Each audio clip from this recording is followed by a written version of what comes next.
কৃষ্ণ কৃষ্ণ শুধু শ্রী কৃষ্ণ। আপন ইচ্ছায় জীব কোটি বাঞ্ছা করে, কৃষ্ণের যা ইচ্ছা সেই ইচ্ছা পুরে। মানুষ প্রতিদিন শত শত বাসনা করে, কিন্তু সব বাসনা কি পূর্ণ হয়? কোনোদিনই হবার নয়। ততটুকুই পূর্ণ হয় যতটুকু ভগবত ইচ্ছাই হয়। তাই বলা হলো আপন ইচ্ছায় জীব কোটি বাঞ্ছা করে, কিন্তু কৃষ্ণের যা ইচ্ছা সেই ইচ্ছা পুরে। ব্যাগ নিয়ে দাঁড়িয়ে আছেন বাস স্ট্যান্ডে, গঙ্গাসাগরের মেলা যাবেন, কিংবা বীরভূমে জয়দেবের মেলা যাবেন, কিংবা দীঘায় জগন্নাথ মন্দির দর্শনে যাবেন, কিন্তু আপনার ব্যাগ নিয়ে দাঁড়িয়ে থাকাই হবে বাস স্ট্যান্ডে। সেদিন বাস আর আসবে না, যদি না তার ইচ্ছা হয়। নিতাই গৌর হরি বল, হরি হরি হরি বল। তাই আজকে যারা আসতে পেরেছি ভগবত কৃপায়, তারা প্রত্যেকেই দুটি ভাগ্যে ভাগ্যবান।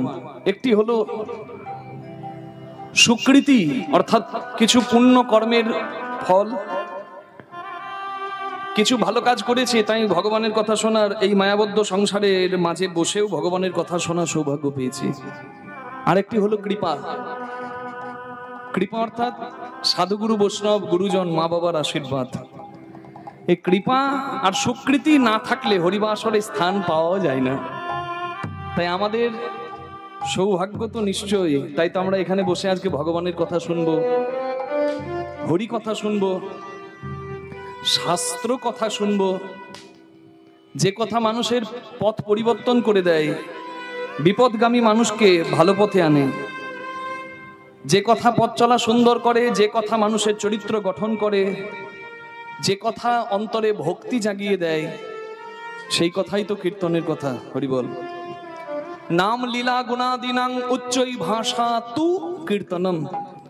সংস্কৃতে বলা হলো নাম লীলা গুণ বর্ণনা করার শ্রেষ্ঠ ভাষার নাম হলো কীর্তন। মানে ভগবানকে ডাকার প্রার্থনার শ্রেষ্ঠ ভাষার নাম হলো কীর্তন। কীর্তন এখানে হচ্ছে মানে আর পাঁচটা গানের সঙ্গে কীর্তন গানের পার্থক্য, যেটি বাবা ঠাকুর বলছিলেন যে কীর্তন গানকে আর পাঁচটা সঙ্গীতের মতো মনে করলে হবে না। এখানে কীর্তন গান হচ্ছে মানে শুধু একটা সঙ্গীতের পরিবেশন হচ্ছে তা নয়, শুধু পুঁথিগত বিদ্যার প্রদর্শন হচ্ছে তা নয়। এখানে কীর্তন হচ্ছে মানে সেবা হচ্ছে। কীর্তন গান হচ্ছে মানে ভগবানের সেবা হচ্ছে। যেমন ভক্তকে সেবা করালে ভক্ত সেবা হয়, ঠিক তেমনি কীর্তন গানের মাধ্যমে, কীর্তন গানের আয়োজন হলে সেই কীর্তন গানের দ্বারাই ভগবত সেবা হয়ে যায়। নিতাই গৌর প্রেমানন্দে হরি বল। তাহলে আস্বাদন হচ্ছে, আবার ভগবানের প্রতিবিধানের জন্য ভগবত সেবার আয়োজন হয়েছে। ধন্য এই বড়বাড়ি গ্রাম, ধন্য শাশ্বত মুকুল গোষ্ঠী, ধন্য এখানকার সকল কর্মীবৃন্দ এবং ধন্য এখানকার সকল ভক্তবৃন্দ। আকাশের শোভা চন্দ্র যেমন, চন্দ্রের শোভা যত তারা, ব্রজের শোভা কৃষ্ণ তেমন, যেমন নদের শোভা আমার গোড়া। সরোবরের শোভা পদ্ম যেমন, পদ্মের শোভা হয় যত অলি। হরিনামের শোভা তেমনি যত আমার গৌর গোবিন্দ লীলা অনুরাগী ভক্ত মণ্ডলী। ভক্ত মোর মাতা পিতা, ভক্ত মোর গুরু, ভক্তই নাম রাখেন মোর বাঞ্ছা কল্পতরু। ভক্ত ভুক্ত অবশেষ হয় মহাবল, ভক্ত পদ রজ, ভক্ত পদ জল, ভক্তভুক্ত অবশেষ, এই তিন হয় ভক্তি জগতের মহা সম্বল। তাই ভক্তের শ্রীপাদ পদ্মে প্রণাম নিবেদন করে আজকে হরিকথা, কৃষ্ণ কথা, শাস্ত্রের কথার দ্বারা কীর্তন গান আমরা সাধন শুরু করছি। কলিযুগ পাবন অবতার শ্রী গৌরাঙ্গ মহাপ্রভু, যিনি কলিযুগের নামদাতা, প্রেমদাতা, চৈতন্যদাতা, তিনি হরিনাম বিলিয়েছেন কৃপা করে, অযাচিত কৃপা করে আমাদেরকে দান করেছেন বলে আমরা পেয়েছি। কীর্তনের আসরে গায়ে গা লাগিয়ে একজন আরেকজনের পাশে বসে কীর্তন গানে দুহাত তুলতে পারে, আবার ভক্তিতে চোখের জল ফেলতে পারে। এই অধিকার সর্বসাধারণকে দিয়েছিলেন যিনি, তার নাম শ্রী গৌরাঙ্গ মহাপ্রভু। তাই বাঙালি হয়ে যদি কেউ গৌরাঙ্গ ভুলে যায়, সেদিন বাঙালি জাতির হবে আত্মহত্যা। নদীর তীরে বসে যদি কেউ বলে আমার জল তেষ্টা মিটছে না গো, কেউ আমাকে জল খাওয়াও, সে এক হতভাগা। নদীতে এত জল বয়ে যায়, তবুও বসে আছে জল খাবার আশায়। কে এসে তাকে জল খাওয়াবে? আরে ভাই, নদীতে এত জল বয়ে যায়, মুখ লাগিয়ে খেলেই তো হয়, প্রাণ জুড়িয়ে যায়। এই সোনার ভারতে, সোনার বাংলায় জন্ম পেয়েছো তুমি ভাগ্য গুণে। এই বাংলায় জন্ম নিয়ে যদি তুমি গৌরাঙ্গ না চেনো, নিতাই গৌরের কৃপা থেকে বঞ্চিত হও, তুমি হরিনাম থেকে বঞ্চিত হও, তাহলে ওই নদীর তীরে বসে তোমায় তেষ্টাই মরার মতো অবস্থা। হরি বল।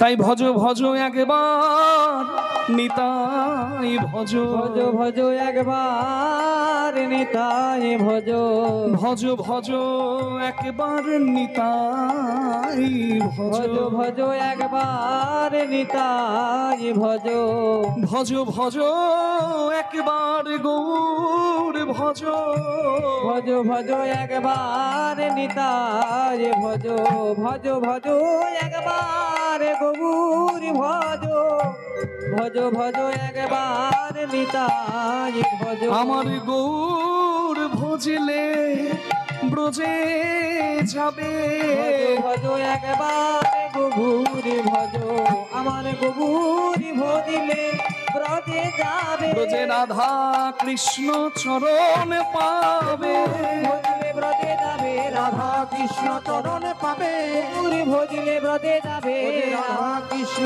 চরণ পাবে, ভজ ভজ একবার গৌর ভজ। বিশ্ব গৌর রসমগ্নং স্পর্শপি মমনা ভবেত, বঞ্চিতস্মি বঞ্চিতস্মি বঞ্চিতস্মি ন সংশয়। সারা বিশ্ব গৌরাঙ্গের প্রেম রসে ডুব দিল, হরিনাম আশ্রয় করলো, কিন্তু এখনো যদি এই বাঙালির ঘরে জন্ম নিয়ে কেউ হরিনাম থেকে বঞ্চিত হয়, কৃষ্ণ প্রেম থেকে বঞ্চিত হয়, তাহলে তার মতো হতভাগা আর কেউ নাই। ইহকলি যুগ ধন্য ধন্য হইলা, আইলেন গৌর হরি করুণা করিয়া। গৌরাঙ্গের কথা একটু শুনে তারপর কীর্তনের কথায় প্রবেশ করতে হয়। কেন? মা বাবার চরণে মাথা নামালে যেমন সন্তানের জয় জয় হয়, ঠিক তেমনি হরি ভক্তির পথে, কৃষ্ণ ভক্তির পথে হরি কথা শ্রবণের মাধ্যমে যদি এগিয়ে যেতে হয়, তাহলে গৌরাঙ্গের কথা শুনে গৌরাঙ্গের নামে একটু ভালো করে জয় দিয়ে দিতে হয়। নিতাই গৌর হরি হরি বল। কলিযুগ ধন্য হলো কারণ শ্রী গৌরাঙ্গ মহাপ্রভুর মতো এমন অবতার কলিযুগে এলো। অবতার তো অনেক আছে, কিন্তু গৌরাঙ্গের মতো অবতার নেই। কেন? আমার গোড়া অবতার সার, যত যত অবতার আছে গোড়া অবতার সার। যেচে সেধে হাতে ধরে পায়ে পড়ে মাটিতে গড়াগড়ি দিয়ে নিজে কৃপা করে মানুষের মঙ্গল করেছেন, এমন অবতার আর দ্বিতীয় কেহ নাই। তাই আমার গৌরাঙ্গ মহাপ্রভুর নামে জয় দিলেই ভক্তি জগতে জয়ী হওয়া যায়। অহংকার কালিয়নাগ বিষয় বিশুদ্গারে, সংসার কালিদহে সবাই পরে মুড়ছিয়ে। বৈষ্ণব পদাবলিতে এই কথাটা অনুভব করতে পারলেই আজকের লীলা বিষয় কি বোঝা যাবে। বৃন্দাবনে একটা দহ আছে যার নাম কালীদহ, নাম শুনেছেন সবাই। সেই কালীদহতে কালীয় নাগ নামে একটা বিষধর সাপ থাকতো, যে বিষ ঢেলে কালীদহের জলকে বিষাক্ত করেছিল। হরি বল। ঠিক তেমনি আমাদের সংসারটা হচ্ছে একটা কালীদহ। এখানেও কালীয় নাগ আছে, কামরূপী কালীয় নাগ, কামনারূপী কালীয় নাগ। আর এখানকার বিষটা কি? বিষয়। হরি বল হরি বল। অহংকার রূপী কালীয় নাগ, কামনারূপী কালীয় নাগ, যে কালীয় নাগ বিষয় বিষে মত্ত। আমি আমি, আমার আমার। তাই সংসারটা হয়েছে একটা কালীদহ। এই সংসারে পরম আনন্দ নাই। আনন্দ আছে কোথায়? এই যে আমাদের কমিটি আয়োজন করেছে হরি নামামৃত, দেখুন এখানে অমৃত আছে। চৈতন্য চরিতামৃত, এতেও অমৃত আছে। রামকৃষ্ণ কথামৃত, অমৃত আছে। গরুড় মহারাজ নিজের মায়ের দাসিত্ব মুক্তির জন্য সৎমা কদ্রুর কাছে গিয়ে জিজ্ঞাসা করে, আমি কি করলে তুমি আমার মাকে মুক্তি দেবে? গরুড় পুরাণের কথা বলে, তুমি হলে বিনতার সন্তান, আর আমি হলাম সর্পকুলের জননী কদ্রু। আমার সন্তান সর্পকুলের জন্য তুমি অমৃতের কলসি আনো, তোমার মাকে আমি মুক্তি দিয়ে দেব। গরুড় বলে, মায়ের দাসিত্ব মুক্তির জন্য আমি স্বর্গ তো দূর, নরকেও যেতে পারি। মা বাবার দুঃখ যদি দূর করতে না পারে, সে আবার কেমন সন্তান? হরিবল।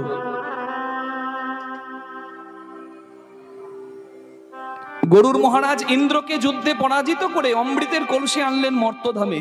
কোথায় আনলেন? বৃন্দাবনে। আর বৃন্দাবনে এনে রাখলেন কোথায়? একটা কদম গাছের উপর। অমৃতের কলসি নামানো মাত্র একটু অমৃত কদম গাছে পড়ে গেল, আর অমৃত যে পায় সে অমর হয়ে যায়। আজও গিয়ে দেখবেন সত্য ত্রেতা দাপর কলি 4 যুগ অমর হয়ে আছে বৃন্দাবনের অক্ষয় কেলি কদম্ব বৃক্ষ, কদম গাছ।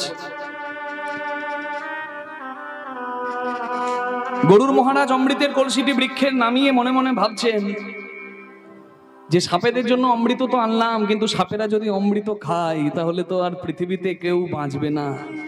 কারণ সাপ যদি অমর হয়ে যায়, বিষ ঢেলে সাপ পৃথিবীটাকে বিষময় করে দেবে। তাই গরুড় মহারাজ সাপও মরবে, লাঠিও ভাঙবে না, এমন একটা কৌশল অবলম্বন করলেন। বৃন্দাবনের ধারালো গাছ আছে, ঘাস, সেই ঘাসগুলোর নাম হচ্ছে কুশ ঘাস। এই ফ্যানটা বন্ধ করে দিলেন, আবার একটা অন্য দিয়ে দিন। হ্যাঁ, ওই কুশ ঘাসগুলোকে বিছিয়ে দিলেন। আর কুশ ঘাস বিছিয়ে খড় যেমন বিছায়, বিচুলি পাতা খড় পাতার মতো ঘাস পেতে দিল, ধারালো ঘাস। আর তার উপর অমৃতের কলসিটি নামালো। হরি বল।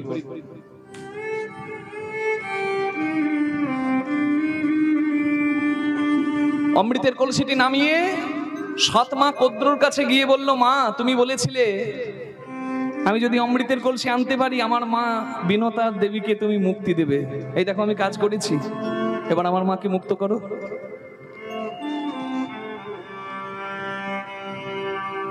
কদ্রু মনে মনে ভাবলো, কথা যখন রেখেছে আমাকে তো আশীর্বাদ করতেই হবে। কদ্রু দেবী, নাগজননী কদ্রু, সাপেদের মায়ের নাম হলো কদ্রু। আশীর্বাদ করে বলল, আজ থেকে তোমার মা বিনতা মুক্ত। সৎ মায়ের কাছে নিজের মা বিনতা বন্দী ছিল, মাকে মুক্তি দেবার জন্য গরুড় মহারাজ, যিনি বিষ্ণুর বাহন, অমৃতের কলসি আনলো এবং মাকে মুক্তি দিল। কিন্তু গরুড় কৌশল অবলম্বন করেছে কি? সাপেরা যখন অমৃত খেতে এসেছে, গরুড় বলে, শুদ্ধ না হয়ে অমৃত পেতে নাই। অমৃত তো শুদ্ধ বস্তু, প্রসাদ তুল্য, জাগে স্নান করে আয়। সাপেরা স্নান করতে গেল যমুনার জলে। ঠিক সেই সময় গরুড় পাখি ইন্দ্রের পুত্র জয়ন্তকে ইশারা করে বলল, সাপেরা অমৃত খেলে পৃথিবীতে বিষ ঢেলে পৃথিবী শেষ করে দেবে, অমৃত নিয়ে পালা। ইন্দ্রপুত্র জয়ন্ত, তাকে কেউ চোখে দেখতে পেত না, সে ছিল অদৃশ্যমান, ওই কদম গাছের আড়ালে লুকিয়েছিল। ওই ইন্দ্রপুত্র জয়ন্ত এসে সাপেরা যখন স্নান করতে গেল, অমৃতের কলসিটি নিয়ে ইন্দ্রপুত্র জয়ন্ত স্বর্গে চলে গেল। এই স্বর্গে যাবার সময় 4 জায়গায় বিশ্রাম নিয়ে তারপর স্বর্গে গিয়েছিল ইন্দ্রপুত্র জয়ন্ত। সেই 4টি জায়গা কি কি? নাসিক, উজ্জয়িনী, এলাহাবাদ আর হরিদ্বার। যেহেতু অমৃতের কলসি নামিয়ে ইন্দ্রের ছেলে জয়ন্ত ভারতবর্ষে 4টি জায়গায় বিশ্রাম নিয়েছিল কিছুক্ষণের জন্য, অমৃত নামানো হয়েছিল বলে এখনো পৃথিবীর সবথেকে বড় মেলা হয় এই 4টে জায়গায়, যে মেলার নাম হয় কুম্ভ মেলা। নিতাই গৌর হরি হরি বল। অমৃতের কলসি নামানো হয়েছিল। কুম্ভ মানে কলসি, তাই ওখানে ওই 4টি জায়গায় কুম্ভ মেলা হয়, নাসিক, উজ্জয়িনী, হরিদ্বার আর প্রয়াগরাজ। এই মহাকুম্ভের মেলা হলো প্রয়াগরাজে। হরি বল।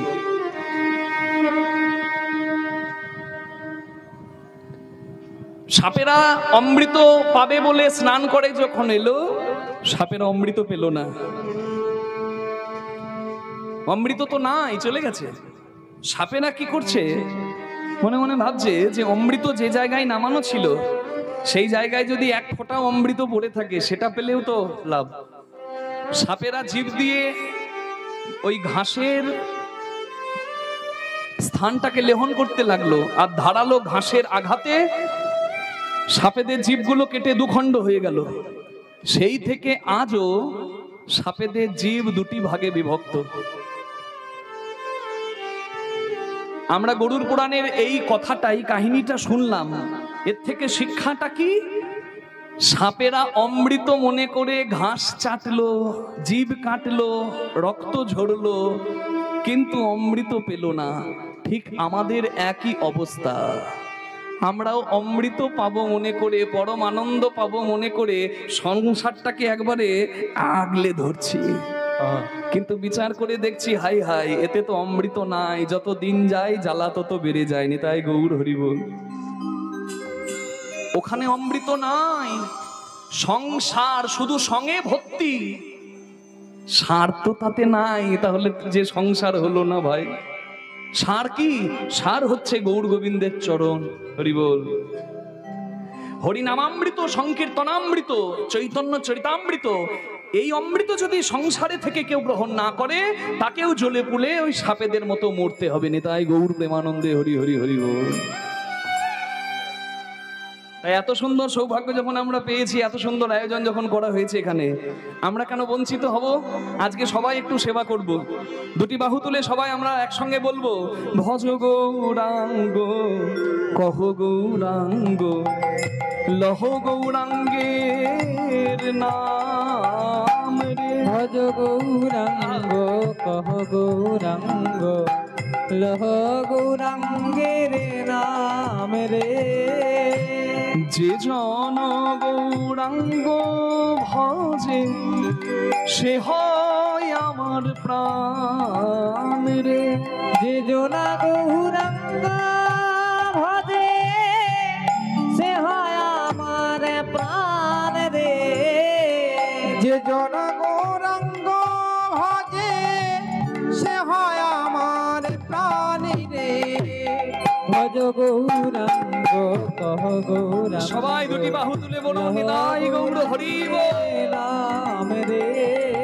ভজ গৌরাঙ্গ কহ গৌরাঙ্গ লহ গৌরাঙ্গের নাম রে।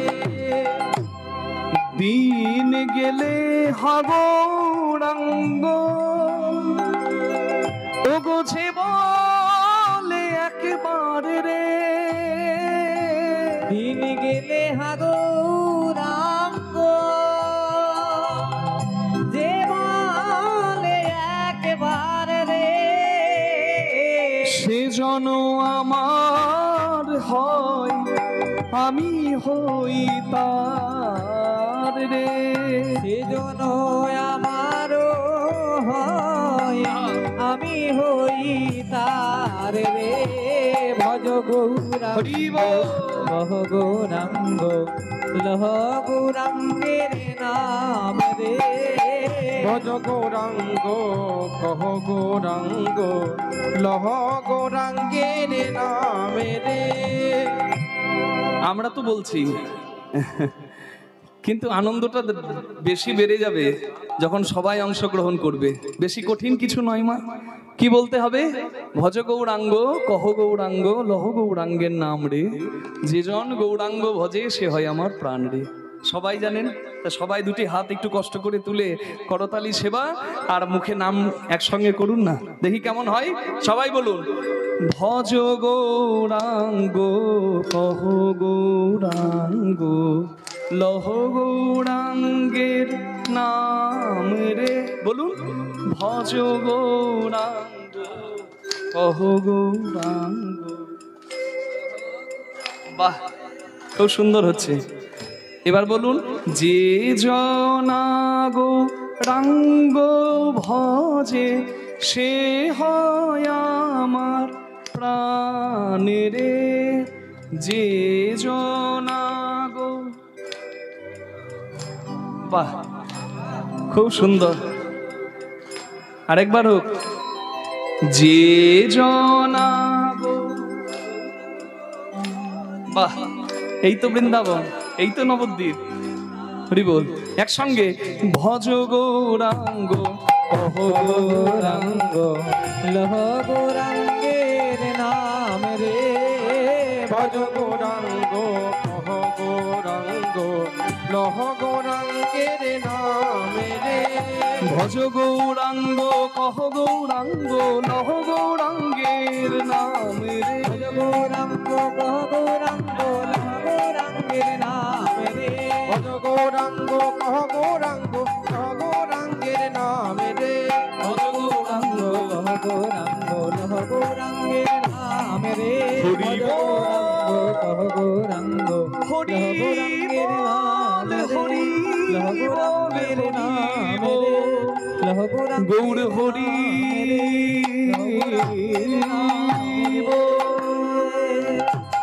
নিতাই গৌর প্রেমানন্দে হরি হরি হরি বল।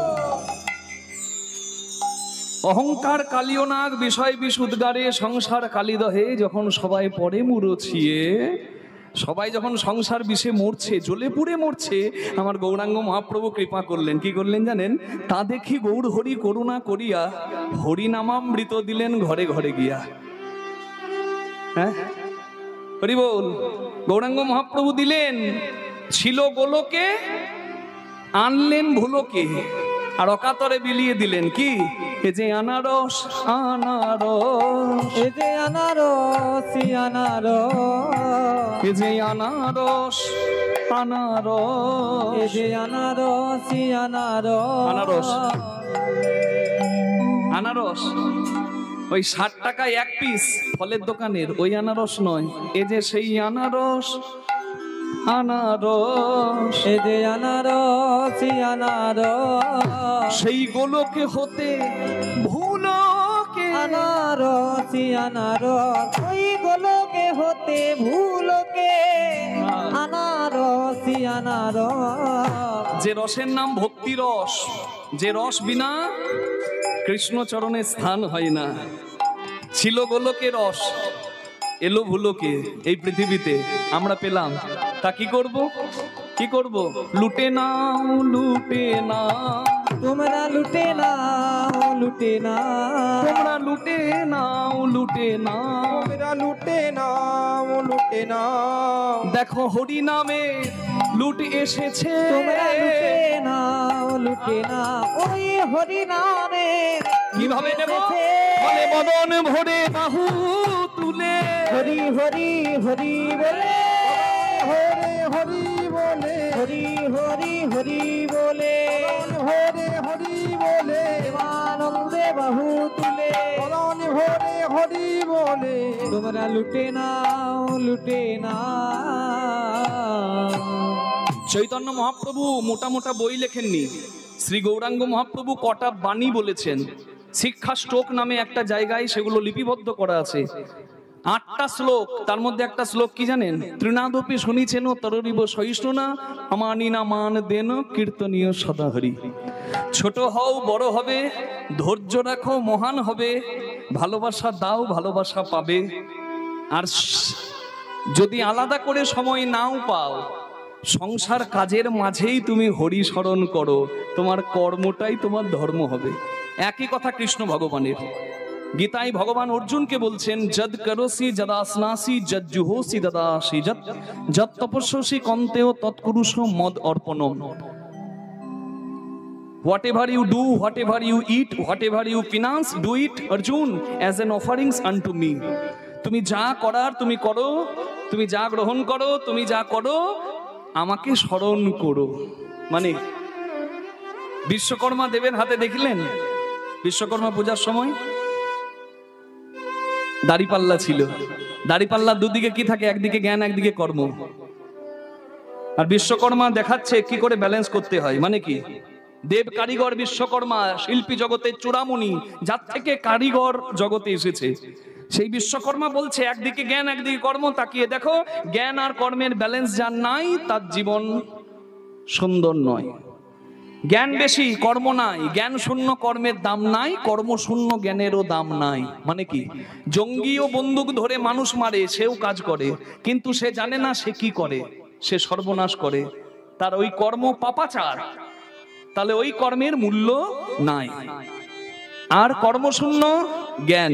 আমার জগতে অনেক জ্ঞান অধ্যয়ন আমি করতে পেরেছি, কিন্তু আমার দ্বারা জগতের কোনো কল্যাণ হচ্ছে না। বলে ওই ওই ওই ওই জ্ঞানেরও কোনো মূল্য নাই।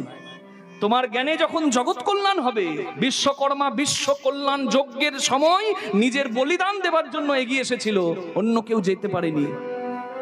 দেখিয়েছেন তিনি যে তোমরা সজ্ঞানে কর্ম করো, কর্মই ধর্ম হবে। আলাদা করে যদি সময় না পাও, সংসার কর্মের মাঝেও তুমি হরি স্মরণ করো। কত সুন্দর কথা, কত সুন্দর কথা। তাহলে কর্মই তোমার ধর্ম হবে।